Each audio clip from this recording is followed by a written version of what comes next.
Mulai. Bismillahirrahmanirrahim.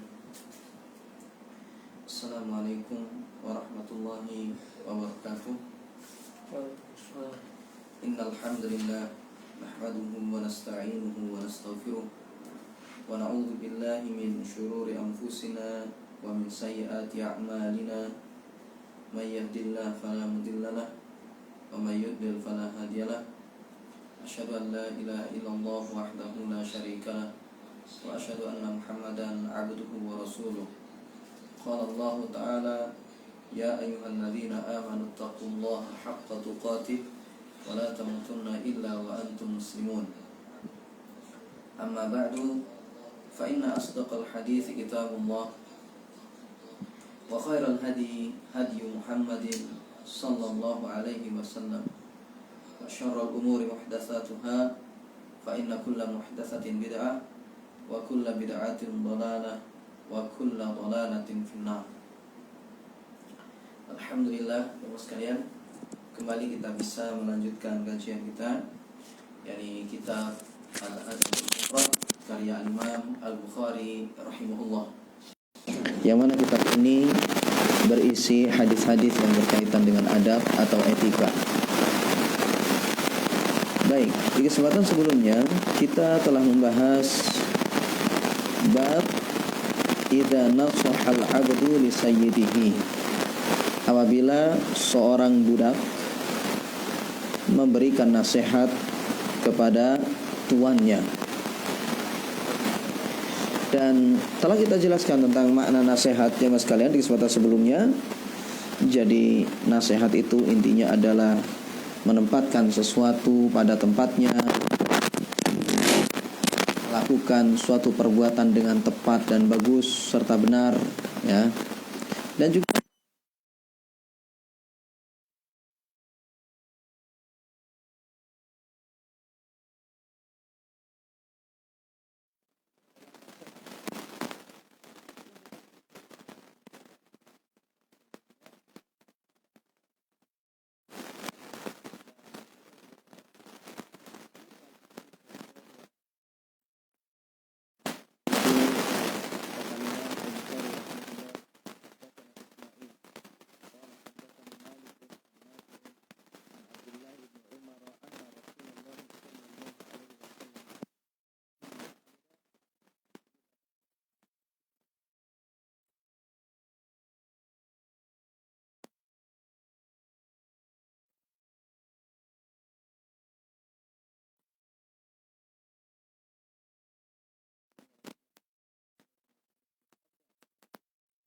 seorang budak apabila dia menasehati tuannya, yakni menasehati maksudnya melayani tuannya dengan penuh ikhlas, serta dia memperbagus ibadahnya kepada Rabbnya, lahu ajruhu marratain, maka dia memperoleh pahalanya 2 kali, ya.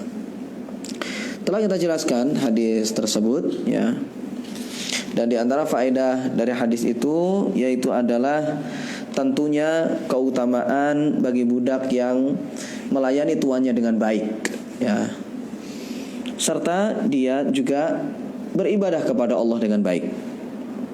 Kemudian yang kedua yaitu adalah bayanu anna lahu ajraini liqiyamihi bil haqqaini wal inkisari birriqqi.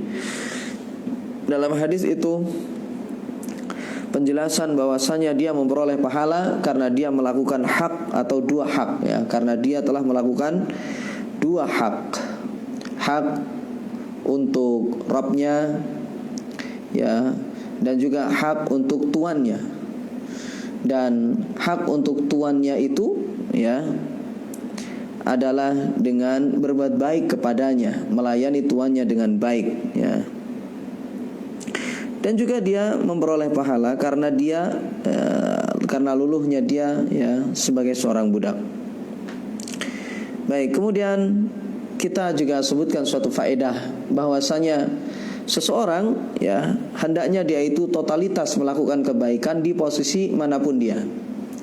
Ya, ketika dia menjadi seorang rakyat yang biasa, maka dia bisa mencari pahala dengan kerakyatannya tersebut. dengan status atau kedudukannya sebagai seorang rakyat. Kemudian ketika menjadi seorang pemimpin, maka dia pun juga bisa untuk totalitas dalam melakukan kebaikan ketika dia menjadi pemimpin tersebut. Kemudian dia pun akan memperoleh pahala dengannya. Dan seterusnya, ya, di posisi manapun maka seseorang hendaknya dia bisa meraih pahala sebesar-besarnya dengan melakukan kebaikan secara totalitas di dalamnya, ya. Baik, kemudian hadis berikutnya, jemaah sekalian, kita baca hadis-hadis berikutnya ini, ya, secara inti sama, namun kita baca dan itu adalah sebagai penguat dari hadis yang sebelumnya. Berkata Imam Al-Bukhari rahimahullah pada hadis yang ke-203, haddatsana Muhammad ibn Salam qala akhbarana Al-Muharibi qala haddatsana Salih ibn Hayyin qala rajulun li Amir Asy-Sya'bi ya Aba Amr inna natahaddatsu indana anna ar-rajula idza a'taqa umma waladihi thumma tazawwajaha kana karrakibi badanatahu. Faqala Amirun haddatsani Abu Burdah an abihi qala lahum Rasulullah sallallahu alaihi wasallam salasatun lahum ajran rajulun min ahli al-kitabi amana bi nabiyhi wa amana bi Muhammadin sallallahu alaihi wasallam falahu ajran wal 'abdul mamluku idza adda haqqallahi wa haqqa mawalihi wa rajulun kanat 'indahu amatun yata'uha fa'addabaha fa'ahsana ta'dibaha wa 'allamaha fa'ahsana ta'limaha summa a'taqaha fatazawwajaha falahu ajran. Telah mengajarkan kepada kami Muhammad ibn Salam, dia berkata telah mengabarkan kepada kami Al-Muharibi, dia berkata telah mengajarkan kepada kami Salih bin Hayy, dia berkata seorang berkata kepada Amir Asy-Sya'bi, ya Aba Amr, sesungguhnya kami berbincang, menurut kami bahwasanya seseorang apabila dia memerdekakan ummu waladnya, ya, ummu walad maksudnya di situ adalah budak wanita yang telah dihamili dan punya anak, maka ini adalah ummu walad.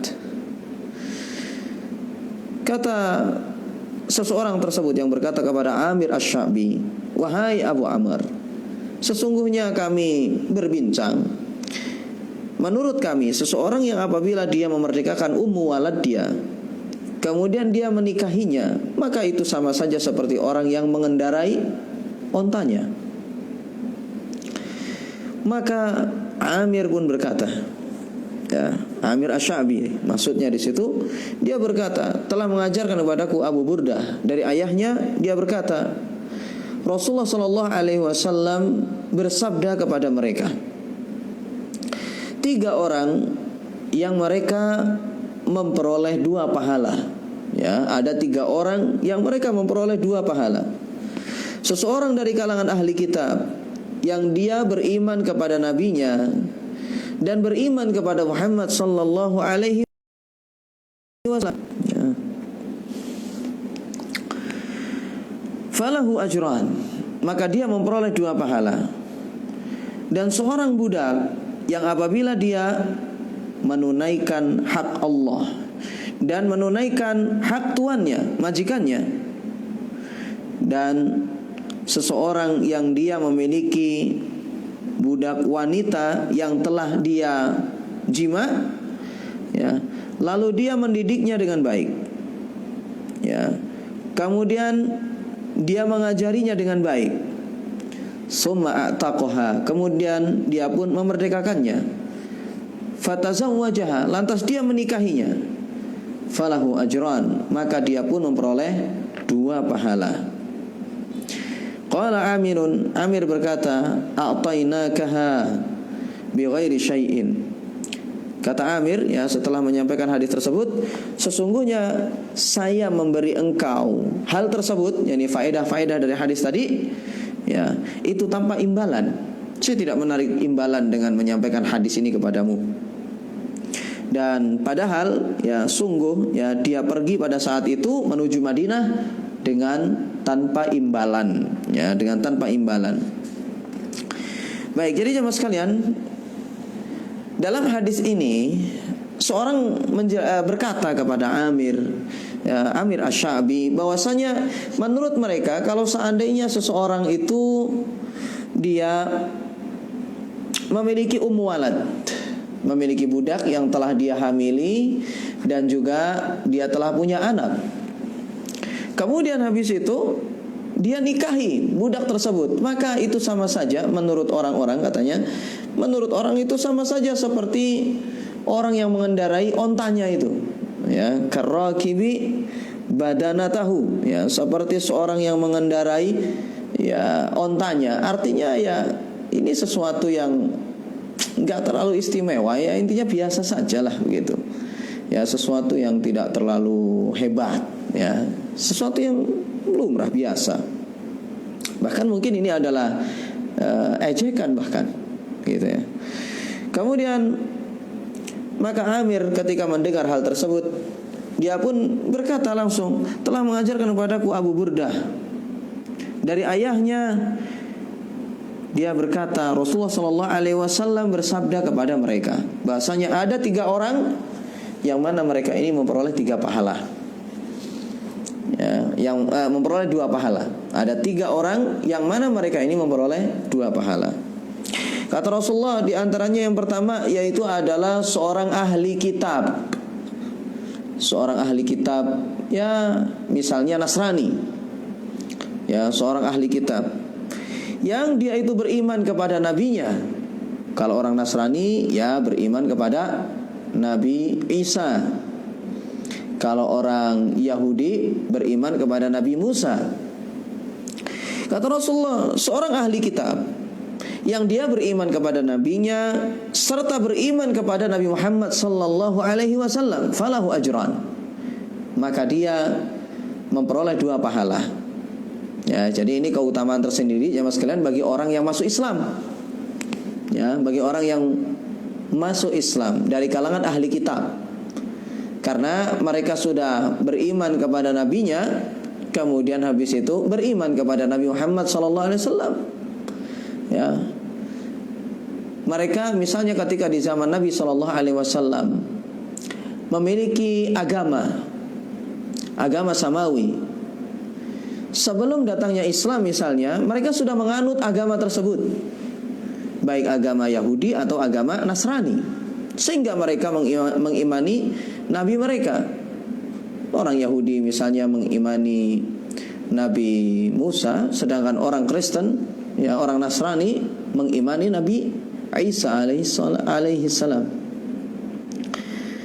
Nah, kemudian ketika datang Islam, ketika Nabi Muhammad sallallahu alaihi wasallam membawa risalah dari Allah Subhanahu wa taala, membawa agama yang benar yaitu agama Islam. Kemudian ahli kitab ini pun juga beriman kepada Nabi sallallahu alaihi wasallam. Maka mereka akan memperoleh 2 pahala. Pertama yaitu adalah pahala beriman kepada nabi mereka sebelum datangnya Islam. Kemudian yang kedua yaitu adalah mereka memperoleh pahala yaitu beriman kepada Nabi Muhammad sallallahu alaihi wasallam. Makanya ini juga ada keutamaan tersendiri ketika seseorang itu dia pernah mengalami kiblat, ya, salat menghadap kiblat sebelum Ka'bah. Ya, ini punya keutamaan tersendiri. Seperti karena di awal-awal jamaah sekalian, di awal-awal Islam, orang-orang diperintahkan untuk sholat menghadap Baitul Maqdis. Ya, awalnya adalah ke Baitul Maqdis. Kemudian habis itu dirubah oleh Allah Subhanahu wa taala agar mereka itu sholat, atau sholat mereka ini dirubah oleh Allah agar mereka ini menghadap ke Ka'bah. Maka orang yang mengalami itu dia telah memperoleh 2 pahala. Pertama yaitu adalah pahala sholat menghadap Baitul Maqdis. Kemudian habis itu mereka mendapatkan pahala sholat menghadap Baitullahi Al-Haram yaitu Ka'bah, ya. Nah, jadi memiliki keutamaan yang luar biasa. Sehingga seorang ahli kitab yang dia itu masuk Islam, ya, ya, yang awalnya mereka ini beriman dengan nabi mereka, kemudian mereka masuk ke dalam agama Islam karena beriman dengan Nabi SAW, maka mereka memperoleh 2 pahala di situ. Kemudian yang berikutnya yang disebutkan oleh Nabi SAW, yaitu adalah seorang budak yang apabila dia itu menunaikan hak Allah dan juga dia menunaikan hak tuannya, maka dia pun juga memperoleh 2 pahala. Seseorang ini di samping dia hubungannya dengan Allah Subhanahu wa taala baik, menjalankan kewajiban dan menjauhi segala sesuatu yang haram, kemudian habis itu dia pun juga berbuat baik, artinya melayani tuannya, majikannya dengan baik, menunaikan hak majikannya, maka dia pun memperoleh 2 pahala pada saat itu. Dikarenakan dia telah menunaikan hak Allah dengan baik, kemudian pahala berikutnya yaitu adalah karena dia menunaikan hak majikannya. Makanya orang itu jamaah sekalian, ya, mereka punya keutamaan masing-masing. Dan keutamaan punya 2 pahala yang semacam ini tentunya tidak akan diperoleh, ya, oleh orang-orang yang merdeka, orang yang tidak pernah mengalami menjadi budak, ya. Ya, jadi di situ menjadi budak pun juga ada keutamaannya tersendiri. Ya, memang kalau dari sisi kebebasan, ya, tentunya luar biasa. Menjadi orang merdeka itu adalah nikmat yang sangat luar biasa. Menjadi orang yang hur, orang yang lepas dari perbudakan, ya, maka itu adalah nikmat yang sangat luar biasa.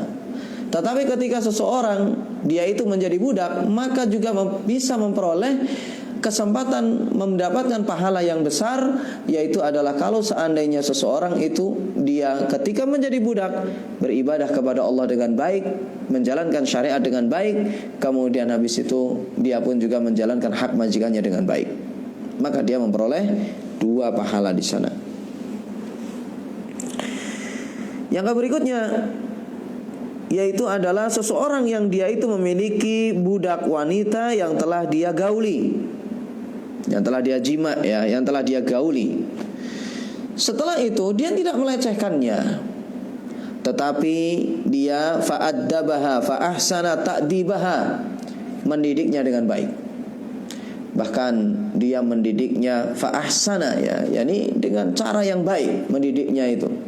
Jadi mendidiknya bukan asal-asalan, mendidik dia tentang masalah agama, mendidik dia tentang kemaslahatan dunia, dididik dengan baik si budak ini. Kemudian wa'allamaha fa'ahsana ta'limaha, mengajari budak tersebut, ya, dan memperbagus pengajarannya, ya. Summa a'taqaha fatazawwajaha, lalu dia merdekakan, lantas dia nikahi. Sudah dididik, sudah diajari, kemudian dimerdekakan, lalu dinikahi. Maka kata Nabi SAW, falahu ajran, maka dia memperoleh 2 pahala di situ. Ya, jadi pahalanya jemaah sekalian itu berlipat, ya.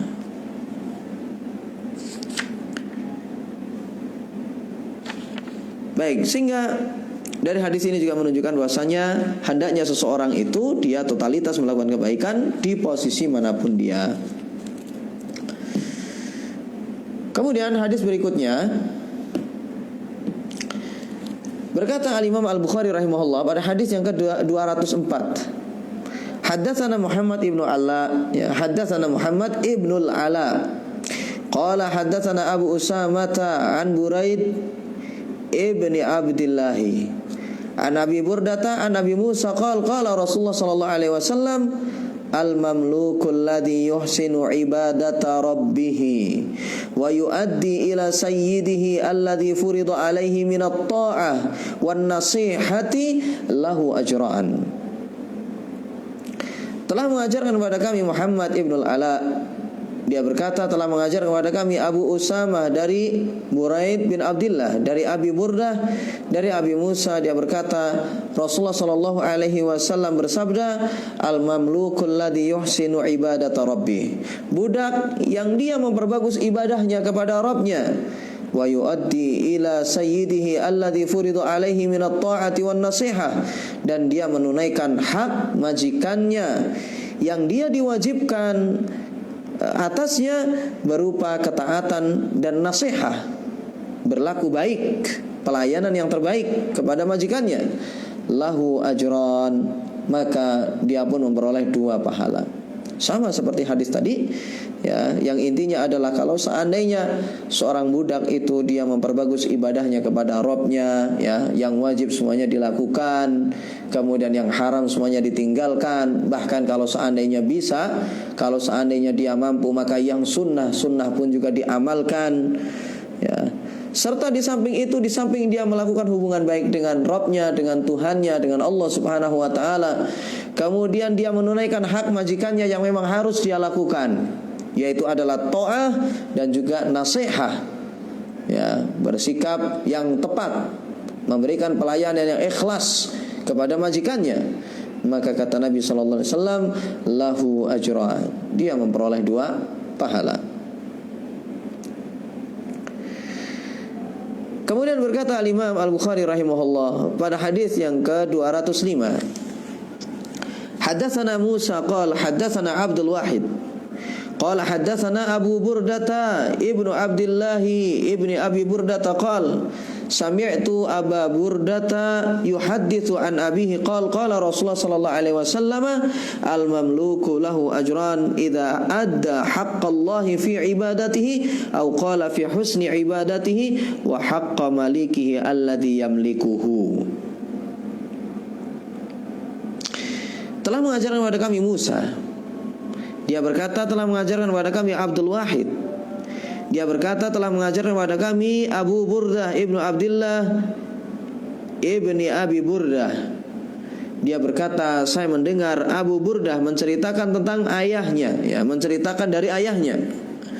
Dia berkata Rasulullah Shallallahu Alaihi Wasallam bersabda, budak itu memperoleh 2 pahala apabila dia menunaikan hak Allah di dalam ibadahnya atau bagus di dalam ibadahnya, dan hak majikannya yang memiliki dia.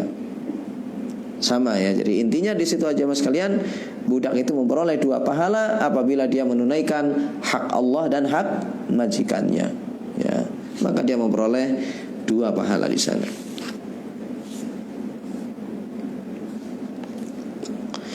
Baik, kemudian hadis berikutnya ya mas kalian, atau bab berikutnya, ya. Bab berikutnya yaitu adalah bab yang ke-104, babun al-abdu ra'in. Bab pembahasan tentang budak itu juga pemimpin, ra'in.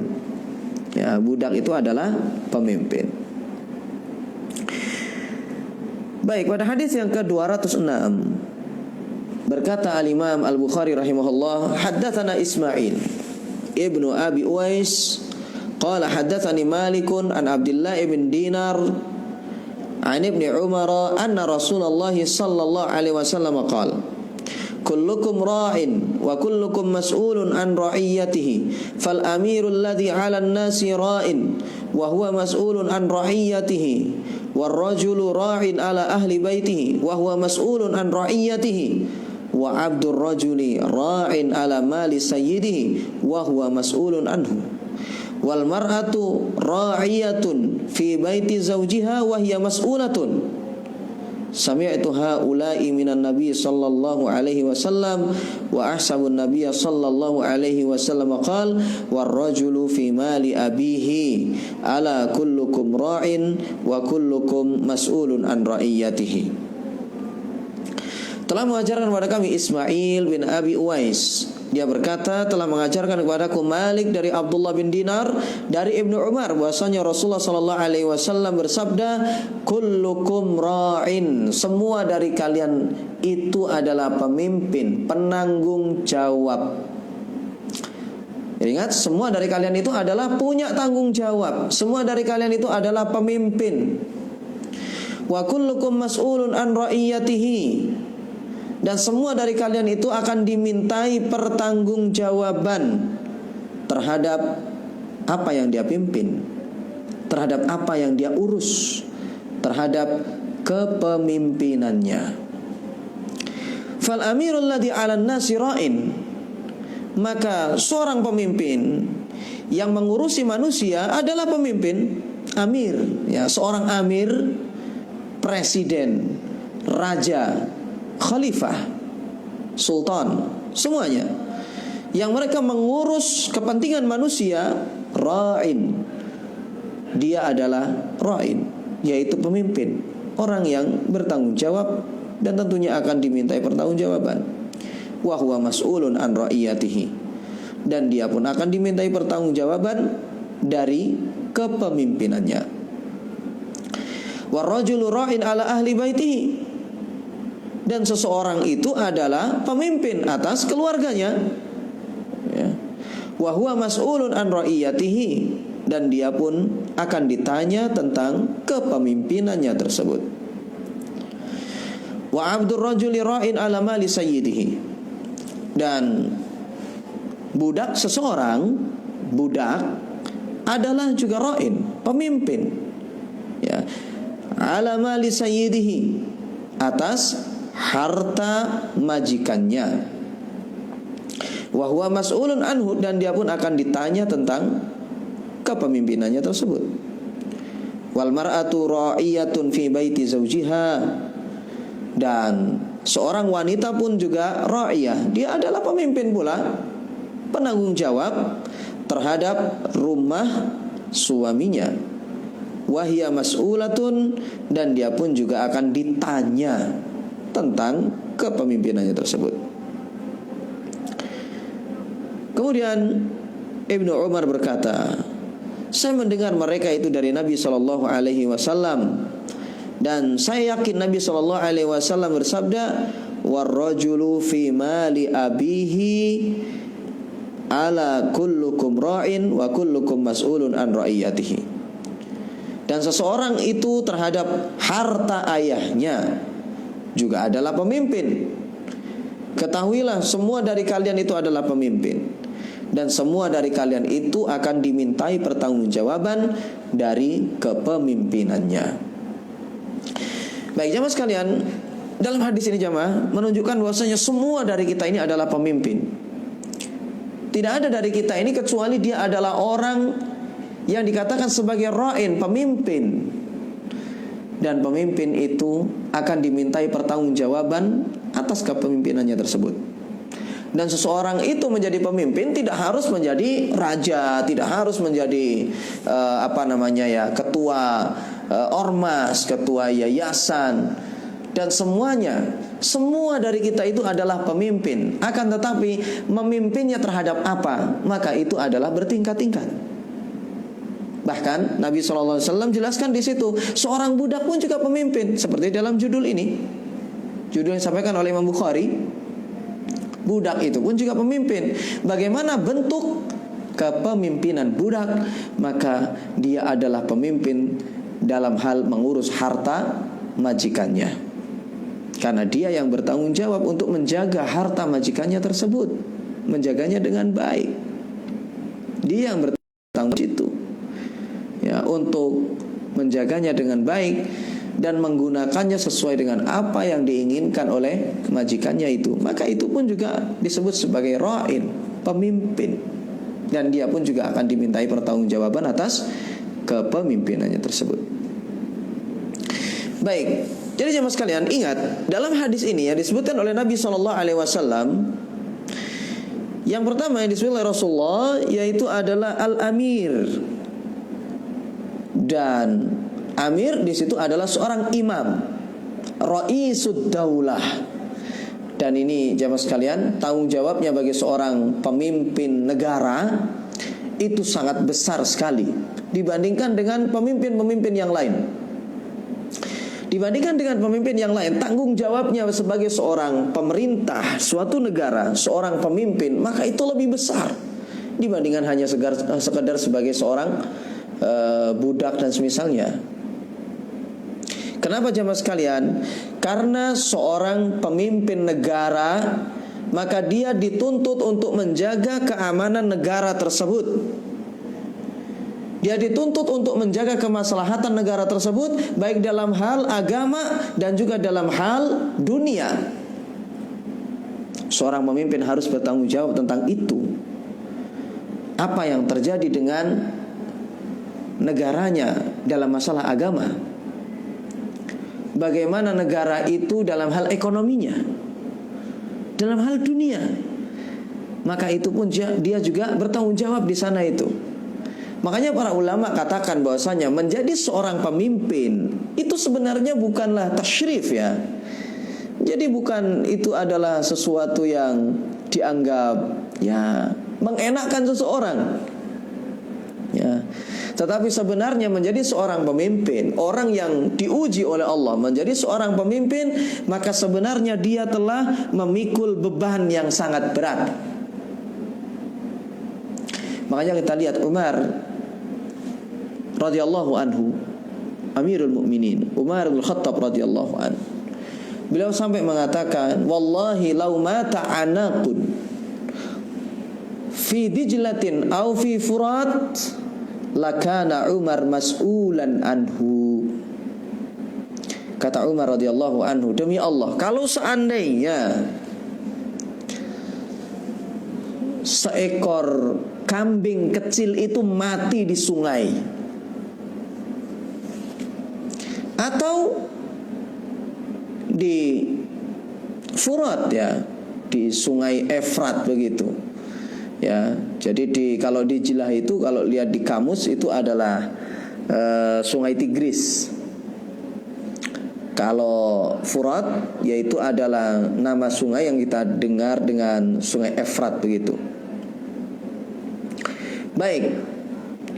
Kata Umar radhiyallahu anhu, demi Allah kalau seandainya ada seekor kambing kecil yang mati di sungai, lakana Umar mas'ulan anhu, maka Umar akan dimintai pertanggungjawaban untuk itu.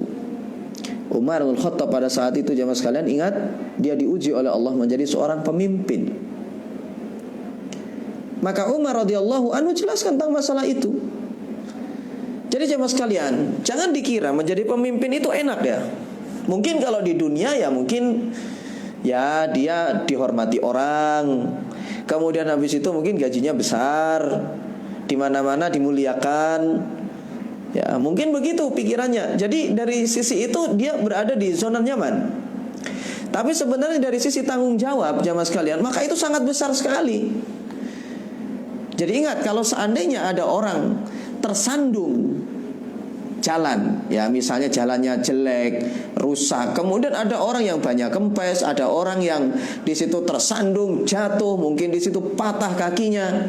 Kalau seandainya pemimpin di situ tidak ngurusi rakyatnya dalam masalah jalan ini, yang itu sebenarnya adalah tanggung jawab dia, maka dia bertanggung jawab di situ di hadapan Allah Subhanahu wa taala. Dia ngurusnya sudah sejauh mana itu? Sudah memikirkan gak tentang masalah kemaslahatan jalan tadi yang sampai orang kepleset mungkin? Ya mungkin sampai ada orang di situ ngeblong remnya karena terlalu miring jalannya. Dia sudahkah pikirkan itu? Sudah sejauh mana dia perbaikan dia terhadap jalan itu? Kalau seandainya dia tidak memikirkan itu, dia tidak ngurus di sana, berarti dia bertanggung jawab di situ. Dia akan dimintai pertanggungjawaban di hadapan Allah Subhanahu wa taala karena dia tidak ngurus rakyatnya, karena dia tidak ngurus fasilitas rakyatnya. Seorang pemimpin tidak bisa dia diam, tidak bisa dia santai kalau seandainya rakyatnya mau mengajarkan agama saja repot. Seorang pemimpin akan dimintai pertanggungjawaban di hadapan Allah Subhanahu wa taala kalau seandainya rakyatnya membangun masjid saja susah. Padahal masjid itu adalah untuk kemaslahatan umat. Banyak manusia yang membutuhkan. Dan itu adalah untuk penyebaran agama Islam. Ini contohnya. Kalau seandainya pemimpin di sana tidak memikirkan itu, maka pemimpin ini dia akan dimintai pertanggungjawaban di hadapan Allah Subhanahu wa taala. Susah apa misalnya pendidikannya ya, misalnya di negara itu pendidikannya jelek. Pemimpin tidak ngurus masalah itu misalnya, dia akan dimintai pertanggungjawaban di hadapan Allah. Di sana di mana-mana misalnya pesantren mau dibangun susah. Padahal di sana sangat dibutuhkan oleh umat pesantren ini. dikasih mungkin di situ persyaratan-persyaratan aneh misalnya, bahkan dihalang-halangi, maka pemimpin akan dimintai pertanggungjawaban atas itu semua. Karena memang tanggung jawab seorang pemimpin negara itu sangat besar. Kemaslahatan agama, kemaslahatan dunia, kalau seandainya dia tidak tangani dengan baik, maka dia akan dimintai pertanggungjawaban di hadapan Allah Subhanahu wa taala. Lihat di situ Umar. Umar adalah orang yang sangat takut kepada Allah Subhanahu wa taala. Maka beliau katakan, demi Allah, kalau seandainya ada kambing kecil minggir-minggir ke sungai, kemudian mati dia karena nyemplung ke sana, kepleset, nggak dikasih pagar sama Umar, tidak diperbaiki di situ pinggiran sungai, maka Umar akan dimintai pertanggungjawaban di hadapan Allah nanti. Lalu bagaimana dengan pemimpin yang tidak ngurus urusan rakyat? Maka tentunya dia akan dimintai pertanggungjawaban di hadapan Allah. Dan ingat bahwasanya menjadi pemimpin, memiliki kekuasaan, ya, itu adalah ujian yang sangat berat. Terlebih lagi di zaman ini, yaitu zaman yang penuh dengan fitnah, ya. Baik, kemudian jemaah sekalian, seseorang itu adalah pemimpin bagi keluarganya. Karena memang seseorang itu harus memberikan makan keluarganya, dia harus memberikan pakaian untuk keluarganya, mengajari mereka urusan agama dan urusan dunia. Harus melakukan ingkarul mungkar kepada mereka, harus memerintahkan mereka kepada yang ma'ruf, dan mengajak mereka kepada Allah Subhanahu wa taala. Maka ini adalah tugas setiap dari kita terhadap keluarga kita ini. Sampai-sampai seorang wanita pun, seorang istri, dia pun juga adalah seorang pemimpin. Dia dituntut untuk mengurus urusan rumah suaminya. Ya, dia harus mengurus urusan rumah suaminya. Kemudian juga dia harus mendidik anak-anaknya, dan dia harus menjaga kehormatannya. Dia harus menjaga harta suaminya, dan dia pun harus menjalankan perintah Rabbnya. Maka ini adalah tugas seorang wanita, dan wanita akan dimintai pertanggungjawaban atas ini semuanya, ya. Dan Nabi SAW sebelumnya juga jelaskan, wa abdur rajuli ra'in ala mali sayyidihi. Dan seorang budak itu pun juga adalah pemimpin terhadap harta majikannya. Ra'in, pengurus, ya, pengurus harta majikannya. Dan dia pun akan dimintai pertanggungjawaban atas itu semuanya, ya, atas apa yang, bagaimana penjagaan dia kepada harta majikannya. Apakah dia telah menggunakan harta majikannya sesuai dengan apa yang diinginkan oleh majikannya, atau dia di sana bermalas-malasan, ya, acuh tak acuh terhadap harta majikannya dan seterusnya. Maka dia pun akan dimintai pertanggungjawaban atas itu semuanya. Dan budak itu jamaah sekalian, dia tidak memiliki hak milik. Ya, seorang budak, dia tidak memiliki hak milik. Semua apa yang ada pada dia itu adalah milik majikannya. Kalau seandainya budak ini dikasih orang sesuatu, maka benda itu bukan milik dia, tetapi itu adalah milik majikannya. Apapun itu, ya, dia misalnya dikasih apa saja oleh seorang misalnya, ya, maka itu adalah milik majikannya. Bahkan kalau seandainya majikannya menyuruh dia untuk memakai pakaian tertentu misalnya, maka itu adalah milik majikannya, karena memang budak itu tidak memiliki hak milik. Dan sering kita sebutkan bahwasanya ini bukan pembantu, ya, yang kita kenal sekarang. Yang namanya budak itu adalah dia memperoleh status sebagai budak itu disebabkan peperangan. Kaum muslimin perang dengan orang kafir, kemudian kaum muslimin menang. Maka tawanan-tawanan perang pada saat itu dia memiliki 3 kemungkinan. Ada kalanya pemimpin di situ membebaskan mereka ini secara gratis, Ya, karena memang dipandang maslahatnya mereka bebas, ada kalanya tawanan itu dibunuh. Dan itu memang hukum peperangan seperti itu. Pemimpin di situ memberikan keputusan mereka dibunuh semuanya. Dan pemimpin juga boleh di situ menjadikan mereka ini sebagai budak. Ya, jadi dalam Islam hanya dalam itu saja seorang itu menjadi budak. Makanya seorang budak itu dia tidak memiliki hak milik ya. Baik, jadi ini coba sekalian ya, budak itu akan dimintai bertanggungjawaban atas kepemimpinannya tersebut, atas kepengurusannya tersebut, ya. Dan seseorang, kata Rasulullah juga di sini, seseorang itu juga adalah pengurus harta ayahnya. Tidak boleh dia itu macem-macem, ya. Terhadap harta ayahnya tersebut, dia harus menjaganya dengan baik, ya. Dan mereka semuanya ini akan dimintai pertanggungjawaban atas kepemimpinannya. Bahkan jemaah sekalian, seorang dari kita ini juga adalah pemimpin terhadap diri kita sendiri. Jadi kita harus mengurus diri kita ini, harus kita ini ya menjaga agama kita, menjaga kemaslahatan dunia kita. Tidak boleh kita sia-siakan itu. Ya, indra, anggota tubuh ya yang ada pada kita ini, panca indra dan juga anggota tubuh kita ini kita gunakan untuk apa? Kita semua adalah pemimpin dari anggota tubuh kita ini. Apakah kita gunakan untuk ketaatan kepada Allah atau untuk maksiat kepada Allah? Maka semua itu kita akan dimintai pertanggungjawaban nanti di hadapan Allah Subhanahu wa taala.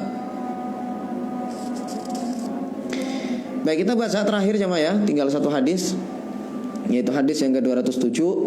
Haddatsana Ahmad ibnu Isa qala haddatsana Abdullah ibnu Wahab qala akhbarani Makhramah ibnu Bukair an abihi an Abdullah ibni Sa'din maula Aisyata zaujin Nabi sallallahu alaihi wasallam qala sami'tu Abu Hurairah yaqul al-'abdu idza ata'a sayyidahu faqad ata'a Allah fa idza 'asa sayyidahu faqad 'asa Allah azza wa jalla.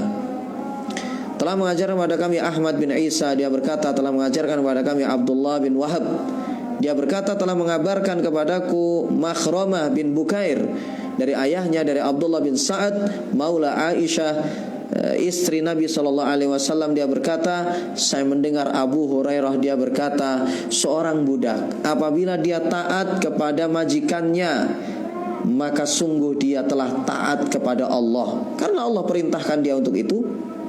Maka apabila dia bermaksiat kepada majikannya maka sungguh dia telah bermaksiat kepada Allah karena Allah melarang dia dari melakukan itu. Nah ini, jadi ini jamaah sekalian sebagai penguat ya, bahwasanya memang budak itu akan dimintai pertanggungjawaban di hadapan Allah. Hadis ini secara derajat dhaif tetapi secara makna maka tidak ada masalah di sini. Ini Allah Ta'ala alam. Baik, demikian yang bisa kita bahas pada kesempatan ini, semoga bermanfaat ya. Wallahu taala alam. Wa sallallahu ala nabiyina Muhammad wa ala alihi wasallam. Assalamualaikum warahmatullahi wabarakatuh.